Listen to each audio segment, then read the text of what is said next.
No subsolo do menor país do mundo existe um corredor, depois de outro corredor e depois de outro, 85 quilômetros de prateleiras, com documentos que cobrem 12 séculos de história humana, cartas de reis, registros de julgamentos, ordens que mudaram o mundo todo, confissões que nunca foram ouvidas fora daquelas paredes. Você não pode entrar, não existe ingresso, não existe tour, não existe permissão pública para ir lá. Pesquisadores com credenciais excepcionais podem solicitar acesso. Há documentos específicos, inclusive indicados por número de catálogo, entregues por funcionários do arquivo. Você nunca anda sozinho por aquele corredor, e ninguém anda. Isso são os arquivos apostólicos do Vaticano, e a história do que está guardado lá dentro. E por que está guardado é uma das coisas mais diferentes que já trouxe para o canal. Mas antes de entrar no que tem lá dentro, precisamos entender uma coisa: o Vaticano nunca chamou esses arquivos de secreto. Esse nome diz mais sobre nós do que sobre eles. Fala galera, aqui é o Lucas e esse é o Oculta História. Deixa o like, se inscreve aí, porque hoje a gente não vai falar de religião, a gente vai falar de poder e de história, de controle de informação e o significado disso, que é guardar os papéis certos pelo tempo certo. A palavra secreto, inclusive, no nome original em latim, não significa escondido, significa privado, particular. Era a distinção medieval entre os arquivos do Estado e os arquivos da Igreja, que eram propriedade pessoal do Papa. Em 2019, o Papa Francisco até mudou o nome oficial para Arquivos Apostólicos, justamente para eliminar a conotação de segredo. Mas renomear o arquivo não muda a sua narrativa e o que está guardado dentro dele, né?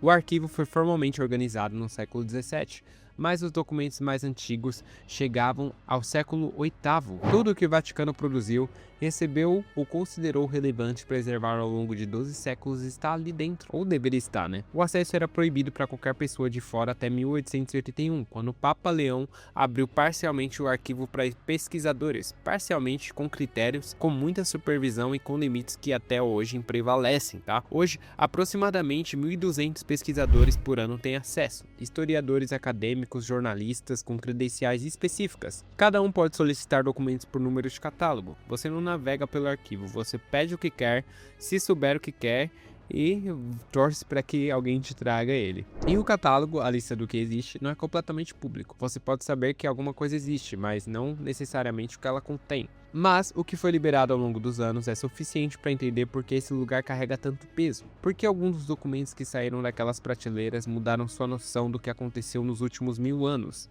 E, para isso, vamos abrir algumas gavetas. 1521, uma bula papal com o nome de Martinho Lutero. É a ordem de excomunhão do homem que partiu o cristianismo ao meio, o documento original que declarou Lutero herege e o expulsou da igreja, desencadeando a reforma protestante que reconfigurou a Europa. Está guardado lá, você pode solicitar até mesmo sua visualização. 1308, os registros dos julgamentos dos Cavaleiros Templários, que foi o assunto aqui do outro vídeo. Caso você não tenha visto, é só você clicar no card aí que vai aparecer. Os documentos originais do processo que destruiu a ordem mais poderosa da Idade Média estão também no arquivo do Vaticano. Em 2001, um pesquisador italiano descobriu entre esses arquivos o Pergaminho de Chinon, um documento que mostrava que o Papa Clemente V havia absolvido secretamente o grão-mestre Jacques de Molay de heresia antes de permitir sua execução. Em outras palavras, o Vaticano sabia que ele era inocente e ficou quieto enquanto ele queimava. O documento ficou guardado por 700 anos antes de ser encontrado por acidente numa caixa errada. Outras gavetas. Uma carta de Michelangelo reclamando que não estava sendo pago pelo trabalho na Capela Sistina. A letra do próprio artista em italiano renascentista, descrevendo a frustração de pintar um teto enquanto os salários atrasavam. Uma carta de Henrique VIII da Inglaterra pedindo ao Papa que anulasse seu casamento com Catarina de Aragão. A recusa a esse pedido foi estopim do anglicanismo, da separação da Igreja da Inglaterra do Vaticano. A carta está lá também com a assinatura do rei. Cartas de Mary Queen of Scots implorando intervenção papal antes da sua execução. Correspondências de Galileu durante o processo da Inquisição. A sentença que o condenou por afirmar que a Terra girava em torno do Sol. Em 1998, o Vaticano abriu os arquivos referentes ao pontificado de Pio XII, o Papa durante a Segunda Guerra Mundial. Após décadas de pressão de historiadores e comunidades judaicas que queriam entender Qual foi o papel da igreja durante o Holocausto? O que os pesquisadores encontraram foi complexo pra caramba e talvez seja demais para um único veredito. Documentos mostrando tentativas discretas de ajudar judeus, outras mostrando silêncio, calculando diante de relatórios detalhados sobre os campos de extermínio, uma história que o Vaticano havia preferido manter sob controle por 50 anos. E aí chegamos à questão que esse arquivo realmente levanta, não sobre o que está guardado, mas sobre quem decide o que pode ser visto e quando. O Vaticano tem uma regra: documentos são liberados para pesquisa somente após 75 anos da data do evento que registram. 75 anos. Isso significa que eventos dos anos 1940 começaram a ser acessíveis nos anos 2010. O que aconteceu nos anos 50 e 60, a Guerra Fria,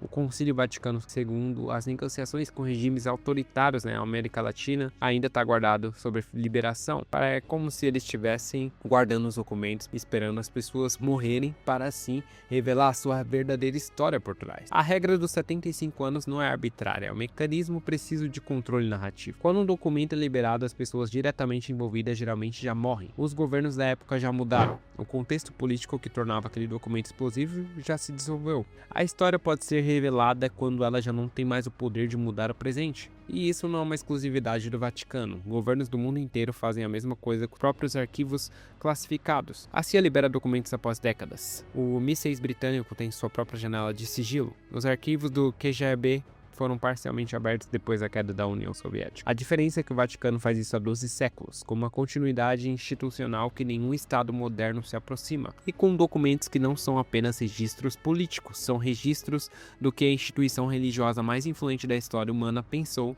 decidiu e fez em cada momento crítico dos últimos 1000 anos. 85 quilômetros de prateleiras, 1.200 pesquisadores por ano acessam fragmentos. O catálogo completo não é público. Não existe conspiração nisso, existe algo mais simples e mais perturbador. Uma instituição que entendeu, antes de qualquer outra, que controlar o arquivo é controlar a história.